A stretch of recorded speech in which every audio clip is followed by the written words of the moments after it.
Boy howdy, do I love indie animation. I concur. We're at such a beautiful point in our time where we don't need studio backing to make our animated dreams come true, right? And there are so many out there to choose from. What's your favorite? I think I love Hell of a Boss. No. I love The Amazing Digital Circus more. What about you? Yeah, I'm more of a Bridge Kids guy. The what? Ooh, Failing Upwards is also a good one. You heard of that? The Who? Punch Forever?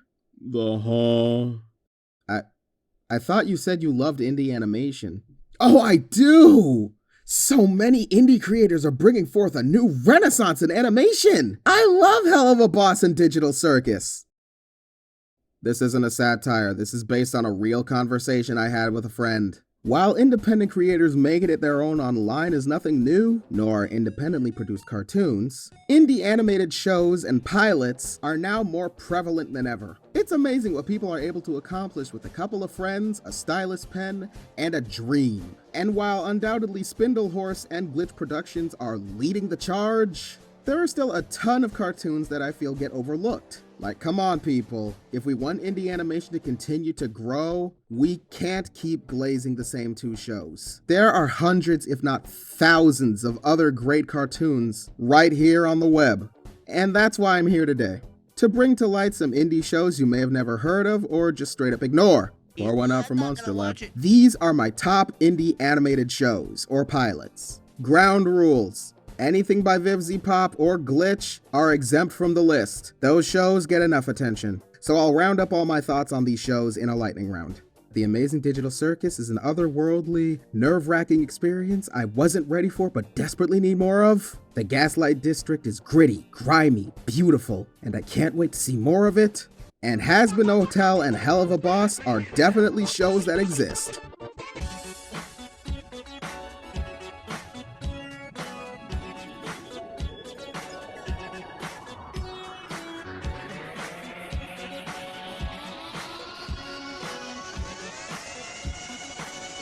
And I haven't seen enough of Murder Drones, so I can't adequately critique it. It looks cool, but I need to get around to watching it. This has been the Lightning Round.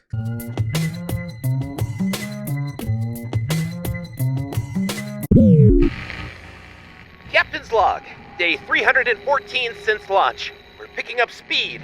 At this rate, we'll reach Earth in 90 million years. Oh, and we also got invaded by an alien. So, This is Gonzalo Sepulveda's Escape Space. A small crew of astronauts is stranded in deep space and are trying to locate the rest of their crew that suddenly went missing, repair the ship, and travel back to Earth. All the while routinely being invaded by an alien who keeps stealing their sandwiches. What's left of the crew is led by Blake and Arnie. Blake being the more serious and level-headed, whom they all just follow by default because, well, she's a natural leader, and Arnie, the crew's janitor, who wants to be leader, who's far more goofy and cowardly. Hey, Blake! If we weren't so short-staffed, I wouldn't even be talking to you. Come on. Let's not forget their quirky, marketable plushie, Kirk. Damn, Kirk, what are you doing? I'm summoning the Lord of Darkness. Oh, I'll see you on makeship.com, buddy. 95% of the pilot is done in animatic form. And I say that because there's like 5 seconds worth of actual animation. But the acting, the posing, and the boarding is still expressive enough to sell the idea to the audience. It stylistically resembles a webcomic or anything on Cartoon Network in the early 2010s, with the comedic yet serious tone of Bravest Warriors, and a bit of the horror and mystery elements of Gravity Falls. I think we should get out of here. I think you're right. you guys came. It's a fairly somber pilot, pretty minimal sound design while letting the voice acting and music do most of the heavy lifting. Still, this is only the pilot episode, and I'll continue to eagerly await more. Why did you save us? Sandwich.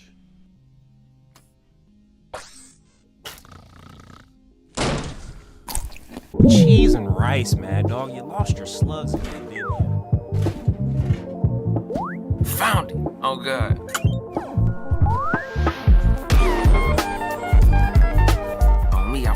Up next is Zero Fatigues and Ollie Loco's Mad Dog. From the looks of it, done by a team of 3, Finn, Semino, and of course Ollie. What we've got here is a classic pairing of a man and his dog, just chilling and going about life. It's a beautiful day in the CG neighborhood and a beautiful day to be a 2D animated character. Our stars are, of course, Mad Dog and Elton, who's just rediscovered his old high school crush on social media, and he's about to hop in the DMs. I dare you. She responds in a timely fashion and agrees to hanging out, but only if Elton can supply her with a little bit of that sticky icky. Mad Dog, can I borrow some weed so I can link up with Monica?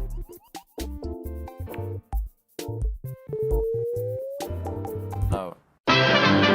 Mad Dog's plug flakes on him. Thusly, it's time for Plan B, and that's where the episode ends. It's a fairly laid-back pilot, probably the most laid-back I've seen in my travels. Think the movie Friday, but set in the world of Aqua Teen Hunger Force. Stylistically, it makes me think of those old CN City bumpers or the Feel Good Inc. music video by Gorillaz, with crisply animated cartoons in a 3D environment. Mad Dog and Elton's dynamic reminds me of Garfield and John, if Garfield were a tad more supportive and, well, was a dog. Look, if it's gonna help you get ass, I'm in. Because why? I'm man's best friend. Let Mad Dog hit up his plug. Hello! Ed, Eddie's pesky problem fixer! As far as I can tell by the comments though, someone leaked this pilot before its completion. And what most people are now finding is the official upload by Ollie, whom is developing other ideas, leaving the fate of Mad Dog up in the air. But hey, the choice is ours on whether or not we see Dog or Elton again. Can't say like November, baby.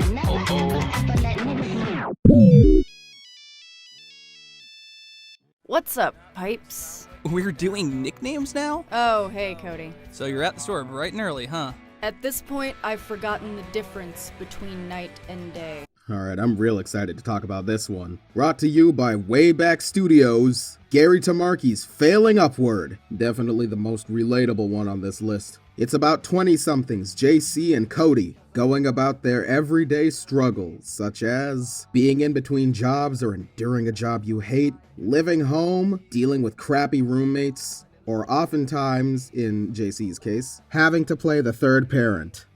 JC, hurry and wake up! Mom says you have to drive us to school! Zach threw a bat through my windshield again. Ugh, that's a rant for another time. Anyways, our heroes, Cody and JC. One's an unemployed computer nerd and movie buff. The other one's the only girl in a family mainly of boys who's called on to be the third parent, as was previously stated. Together they shoot the shit and keep each other sane. JC, what's there not to get? This guy is deranged, and somehow he's a teacher too. Sounds like you're a bit jealous, possibly insecure. Classic dweeb traits. No. I am here for the aesthetic of this show. While being presumably set in modern times, it reeks of the early 2000s. The Downtowners, Clone High, Undergrad, Scott Pilgrim. If you're a fan of any of those, you'll be right at home here. The pilots even got an early 2000s indie rock score, come on! While the animation's fairly limited, the chill vibe and organic casual banter give it such a cozy personality. Like, it truly doesn't even feel like a show. This is just my day-to-day when I hear Cody and JC talking. It's just me and my buddies, chilling out in their car after we go see a movie, gazing at the stars, just, yeah. And being a 20-something in the year 2025, the world truly feels like it's getting worse and worse by the day. But if you got a best pal to keep you sane, maybe there's hope. Sabrina keeps me from destroying my life. Perhaps she could help yours from inevitably imploding. Be very, very quiet. I'm hunting rabbits. What? What did I do? Go, just go! What? Are you afraid of, disgusted by, or oddly turned on by Meat Canyon? Pshaw, I am.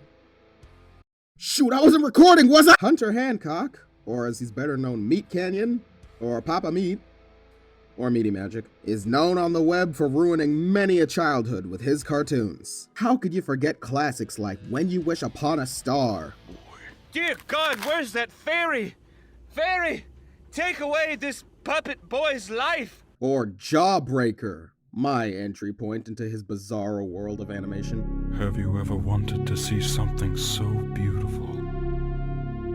So unattainable? Or Wabbit season. Looking like a double-wide surprise. Sweetie, sweetie, I'm coming for the... Rest in peace. That sick, sultry little bunny. But over time, his content would evolve into spoofing on popular memes, current events, and he'd even begin producing his own original cartoons. And on one occasion, a storytime video. So consider this point in the list a double whammy, as we'll be talking about meatcanyon's originals, Monster Lab and Melvin's Macabre. The former really struggling to find its footing, while I think Melvin's found much more success. Anyhow, meatcanyon's first original cartoon, Monster Lab, started off as a series of 1-minute-long shorts, before Papa took to the internet with a Kickstarter campaign to fund the Monster Lab series. My dream in this life has been to make an original animated series. That's right, my own characters. And with this Kickstarter, I'm looking to create my own original season. Yes, that's right, not just an episode, not just a teaser trailer. I'm talking about 8 full episodes, ranging from 6 to 8 minutes, all through the course of 2021. 8 full-length episodes with the works, all produced by Papa Meat and his vast sea of collaborators. But who better to explain to you what Monster Lab was about than Monster Lab itself? There was a house on top of a hill where a dying scientist bequeathed his life's work to his 2 assistants, Cats and Uno. The scientist gave instructions on how to create monsters to solve any problem, along with a series of documents on the cure to cancer, AIDS, and world hunger.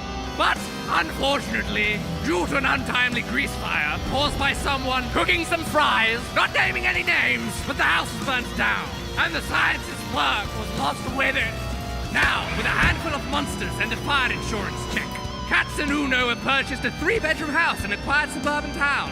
This is their Monster Lab. Yep, do.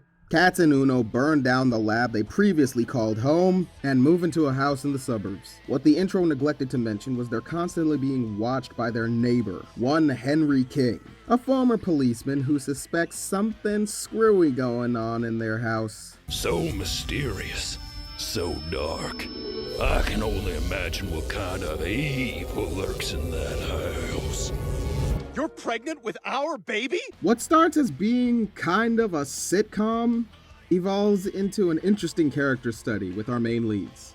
Uno feeling some type of remorse for their reckless escapades throughout the neighborhood, or Cats' constant need for validation, something their beloved creator struggled with too. Since the show's conclusion, Hunter's admitted to being in way over his head while making the show, and how he personally felt he had to make the show. He had to make something original, as so many others like Zach Hadel and Vivziepop had already made a name for themselves on the web, while he was stuck creating parodies. When you're an animator on a platform and you see something like Hell of a Boss, you see something like Has-Been Hotel, you see Senior Palo kicking ass with his Spooky Month thing, you know, Hellbenders, you see all of these crazy things that are like made by these people, and it just seems like such a passion project that people love.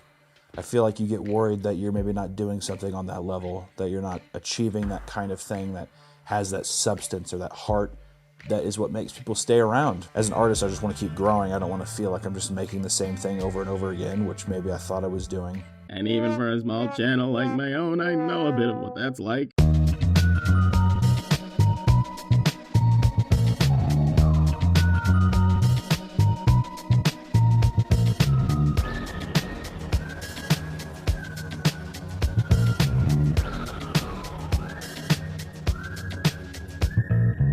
But I'm glad he was able to break out of that mindset and trudge forth with his next creation, Melvin's Macabre, chronicling the everyday life of our depressed short king, Melvin. While Monster Lab tried to adhere to a strict release schedule, new Melvin episodes kinda just happen. of which there are currently 6. Anyhow, our hero Melvin, to say the least, has had a pretty hard knock life. He's depressed, neurotic, and seemingly bipolar, as we oftentimes see his angry inner thoughts break out. You could just slip out the back right now, yeah? Yeah, I'd never see these disgusting pukes again. And that idiot saying those bad things about Dad. He could be silenced right now by me leaving. You know what? This, I'm doing it. I don't give a I'm leaving. He lives alone in a crummy apartment and doesn't seem to have many friends to speak of. There have only been really 2 instances in the series where his parents have been brought up, and from what I can gather, they're just no longer with us. If I could describe the series in 2 words, it's pure insanity. You'd expect nothing less from Meat Canyon, right? While this series seems far more popular than Monster Lab, I don't think it's truly skyrocketed in views until the Disney Adults episode, which I think was ingeniously disguised as a regular Meat Canyon cartoon. Notice how the rest of the list includes Melvin's Macabre at the end, but Disney Adults and Gooner didn't. Hunters really come to master the ways of clickbait. But me being as big a fan as I am, when I first saw the thumbnail to Disney Adults, I saw the little gray hand, and immediately got more hyped because this is a new Melvin episode. But I'm glad it seems Hunter's far more happy making Melvin episodes than he was doing Monster Lab. And so are the viewers. Clearly. Being able to sustain himself with merchandise and his other channels is truly something to admire, and I just really love Meat Canyon. I just really love Hunter. I love Papa Meat. And not like I'm a simp or anything. I really admire his work ethic and whatnot. Okay, who's next on the list? Melvin! Don't roll a strike, Melvin, for the love of God!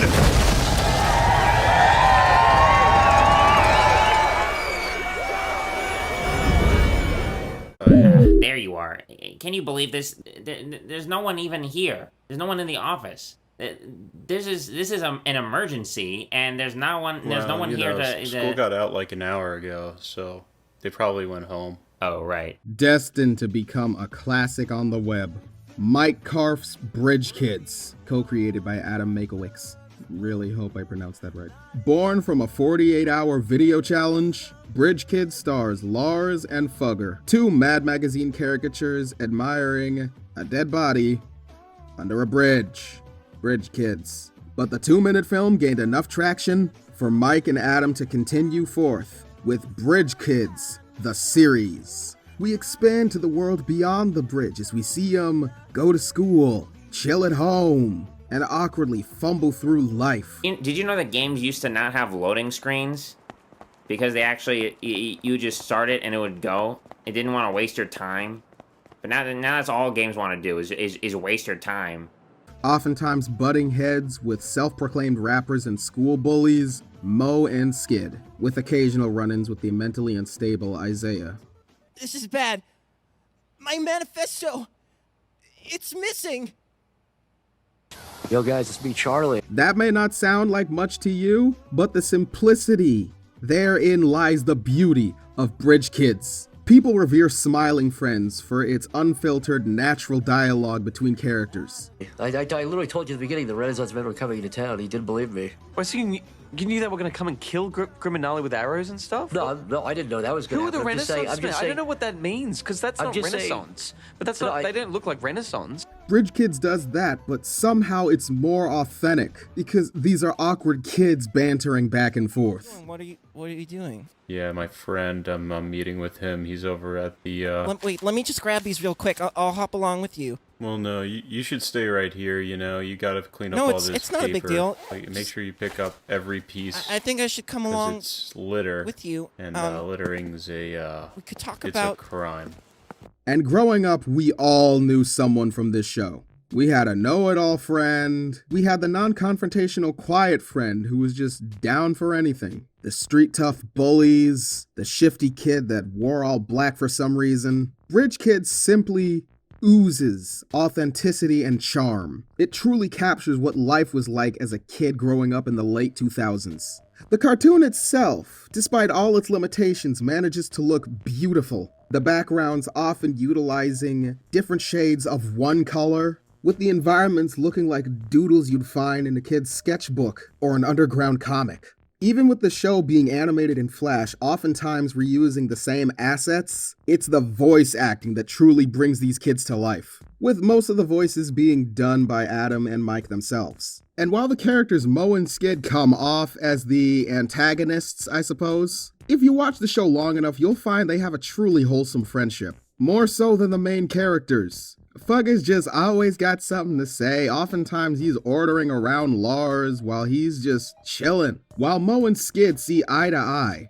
Mo, even being as big, bad, and belligerent as he is, still wears on his sleeves how much he cares for Skid. Values his opinion, doesn't discriminate against his handicap. Take for example the episode Chair Jordans, where Mo suspects that Fugger is faking an injury sitting in a wheelchair. Bro, I'ma be honest, man, like, I don't expect a lot out of you, but this is a new low, bro. Why you wearing that chair? What are you talking about? You coming in here looking like an offensive caricature, bro. You know you don't need that, dog. You ain't about that life. Yeah, you fake as hell, man. Like, he wasn't trying to make fun of him. He was legitimately concerned and angered at the idea of someone mocking his friend. Mo himself doesn't seem that bad of a person. He's misunderstood.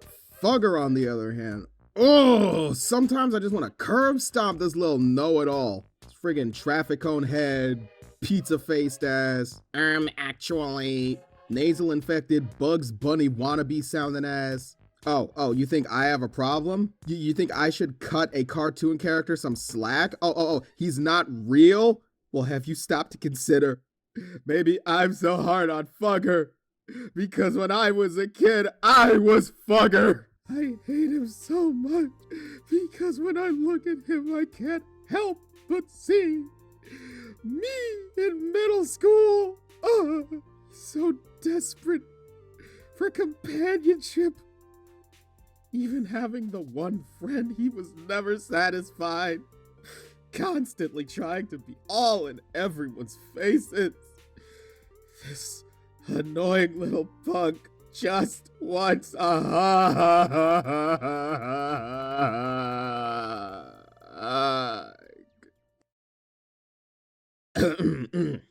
Sorry about that. Anyhow, I really love Bridge Kids. It's one of the most underrated on this list.